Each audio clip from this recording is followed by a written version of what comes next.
Pero nung time na yon, kinutuban na ako. Kaya na po yung kutob na sinasabi na maaaresto, kaya pumunta ka na for the last time para makita mo si PRRD.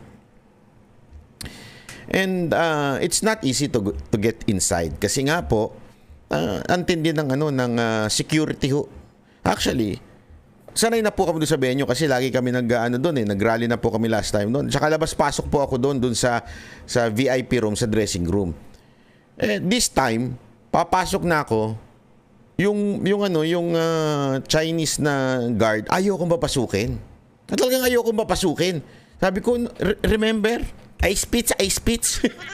Hindi, kasi para alam niya na hindi naman po ako, ako po ay parte po ng programa, di ba? Ng KOJC noon. I speech. Remember? No. Gumaganon yung Chinese.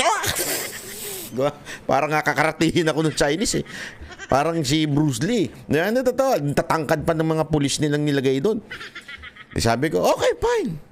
Never mind. Wala po kasi namin ganun. Sabi ko, fine. I'll leave. Thank you. No, it's okay. Kasi parang sinabi na, tatawagan namin. No, it's okay. Wala naman problema sa akin yun. Kasi ang lang naman doon, may buffet sa loob. So, sabi ko, hindi, kakain lang ako sa labas. Di papalis na ako. Nagmamadali ako noon kasi sabi ko, wala naman hindi naman ako makakapasok. Naintindihan ko naman, walang problema yun. That's part of the security na in-implement ng Hong Kong government. And bago ako makalayo talaga, bigla akong tamang-tama lumabas po yung boss namin sa SME. Tapos, tinawag niya ako, Banat! Pasok ka dito. Sabi niya sa akin. Sabi ko, hindi ako mapapasok. Mahigpit yung tsekwa doon. Hindi akong bala. Ay, matikas pala yung boss namin doon. Dire-diretso siya. Ginano lang. Pumasok na kaagad. Di pumasok na kami. Yeah. At ayun na nga ho, nandun si Pangulong Duterte. And isa sa mga, kaya nagpa-picture ako, kung mapapansin niyo, di ba? Nagpa-picture ako. And kasi si Pangulong Duterte, every time na nagkikita kami, parang good mood siya kasi, di ba, pinapanood po tayo. Parang, Banat, kamusta? Ganun siya, di ba, nakasmile siya sa akin. Kaya yung picture namin, di ba, nakasmile siya. Pero at that time, meron na akong nakukutuban na po ako noon, mga kababayan. Nakukutuban na ako na maybe this is the last time that I would see my president. That I really admire, na talagang kakaiba tong presidente na to. I'm so honored to know this person in my life. Wala akong sinasabing malapit kami ha, but I'm honored na many times po ako nakapunta sa palasyo, many times po akong nakausap siya, and sincere yung kanyang puso para magsilbi sa bayan. Sincere po. Walang halong yabang, wala. As in, the most humble man na na-meet ko, parang si Pastor Kibuloy. Ganun. Sobrang humble. Napaka. And, nung nangyari po ito, talagang umiyak po ako. Walang biro. Ayaw ko sa inyo. Siguro, sulat nyo na rin niya kung sino yung mga umiyak dyan. I-comment nyo. Sa totoo lang, tawa pa nga ako ng tawa. Kasi, umiyak ka, tumatawa ka. Oo. Mantakin mo, mga kababayan, ha. Nung kumain ako kahapon, ng noodles, kumakain ako ng lunch ko, di ba? Tapos biglang nakita ko sa inaaresto si Pangulong Duterte, nagre-react yung mga anak, yung anak niya tsaka si Ma'am Hanilet.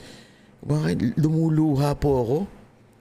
Nangyayari yun. Kaya bigla ako natawa, sabi ko, kumakain ako ng noodles, biglang lumuha. Ganun eh. Sabi ko, grabe naman.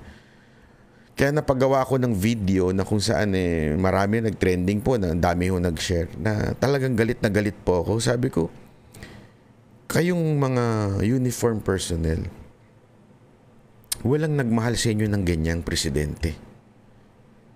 To the point na batikos ang Pangulong Duterte. Bakit?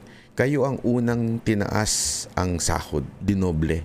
Police and yung sundalo natin. Kayo ang priority ni Pangulong Duterte. Wala nang iba. Priority kayo ni Pangulong Duterte. Nagreklamo pa nga yung mga teachers noon, naalala ko. Tapos, kayo din pala ang magtataksil. Kayo din pala ang magiging traidor. Yun ang masasabi ko, traidor. Hindi ko naman nila lahat. Pero yung mga pulis na kasama sila doon na tinaasan ng sahod, tinrato ng maayos, binigyan ng magandang buhay, kayo ang magtatraidor. Nalungkot ako. Galit na galit po ako noon kaya ako nag-video. And alam niyo mga kababayan, naalala ko tuloy yung yung kay Kristo, di ba? Kay Kristo ganun din eh. The same people who said Hosanna, Hosanna in the highest, di ba? Same people nung pumasok ko ang Panginoong Yesus dun sa na pinupuri siya. It's the same people who said crucify him. Nakakalungkot. The same police na tinulungan ng Pangulong Duterte, ngayon, you are following an illegal order. Why illegal? Marami nagsatanong, why illegal? Because we are no longer part of ICC. Walang jurisdiction sa atin ng ICC. But the order came from the ICC. Even if pagpaikot-ikutin pa ni Marcos na sumunod lang sila sa Interpol, but the warrant of arrest ay nanggaling sa ICC, para mong pinasailalim ang Pilipinas sa nilayasan na nating ICC, nilayasan na ng Amerika dahil walang kwenta. Pero anong ginawa natin? Ibinigay natin ang taong sumalba ng buhay ng karamihan sa atin. Not just the OFW, not just the peace and order in our country. Marami pa ho siyang isinalbang buhay. Diba? Ito yung presidenteng walang takot, umarap sa Marawi. Diba? Kahit pinagbabawalan po siya ng PSG niya. Kasi tandaan nyo, there's a rebellion at that time. Pumunta ho siya sa Marawi.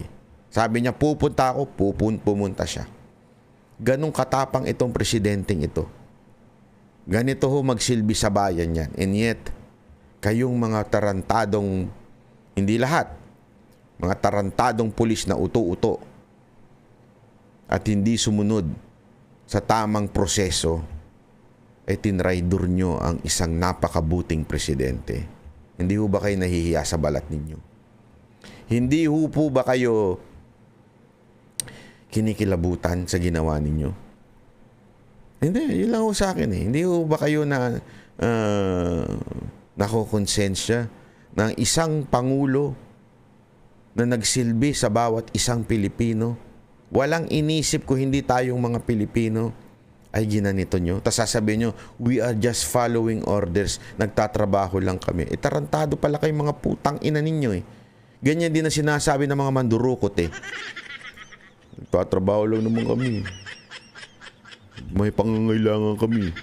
Hindi, ano difference? Both of you are doing illegal things. Kayo, you're following an illegal order. Yung mandurukot, illegal din yung ginagawa. Pareho kayo. Pareho ang sagot nyo, trabaho lang. Trabaho lang, pre. Walang ano. Trabaho lang yan. Ano pinagkaiba ninyo? Kayo lang naka-uniforme. Again, uulitin ko po. Hindi ko po nila lahat. Dahil marami po ngayon na mga PNP na umiiyak. Aminin nyo na. Marami sa inyo mga PNP, mga pulis na nalulungkot, umiiyak, dumurugo ang inyong mga puso dahil sa nangyayari ngayon sa ating bayan. Ang akin lang, dun sa mga nagsasabing sumusunod lang kami sa order, kung utusan kayo nito rin tumalon sa bangin, gagawin nyo? Ganun kayo katanga? Kung utusan kayo nito rin kumain ng bubog, kakain kayo? Diba? Hindi. Bakit? Mapapahama kayo eh. Masasaktan kayo. Sino ba namang tatalon sa na hindi masasaktan? Baka mamatay pa kayo. Because you're thinking of yourself. Diba? Pero siguro, hindi po ba mas matimbang yung isipin naman natin ang kapakanan ng ating bansa? Alam nyo sa puso nyo yan. Tangina, walang akong pulis na nakausap, sinasabi nila, maganda ngayon. Wala. Wala akong nakausap na pulis na nagsabing gusto namin ng pamamalakad ni Marcos ngayon. Wala.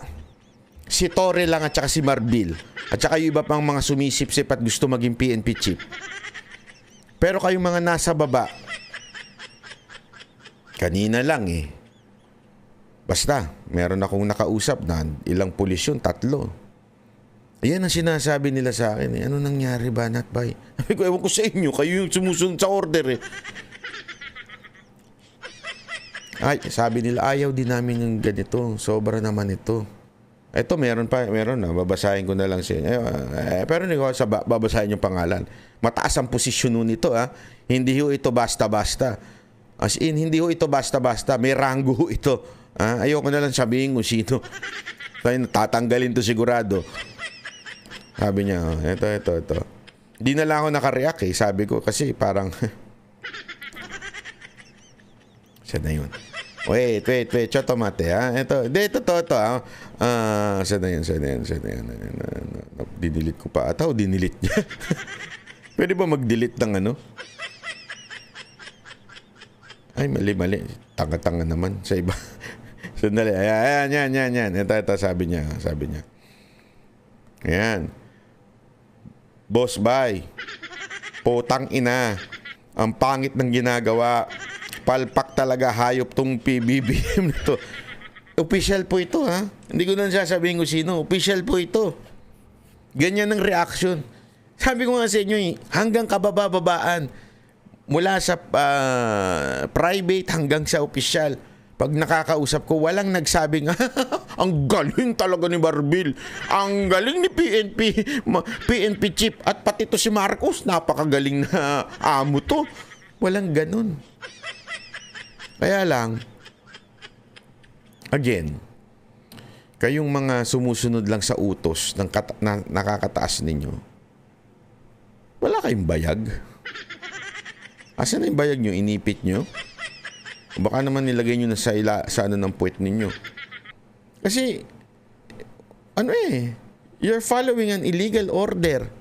Sabi ko nga sa inyo, kung etong order na warrant of arrest galing sa korte natin, wala tayong pinag-uusapan. Tapos na usapan natin. Nasa korte na, decision yan. Wala. Kung korte natin Mga kababayan, korte ng ICC to. Hindi tayo... ano tayo? Tayo po ba nasa ilalim ng ibang bansa? Kailan pa nangyari yun? Nasakop na tayo? Kailan ba tayo napasa ilalim ng ICC? Wala na tayo dyan. Anong ginagawa natin? Ba't tayo sumusunod? Gunggong ba tayo? Di ba ho? Hindi na ho tayo maawa.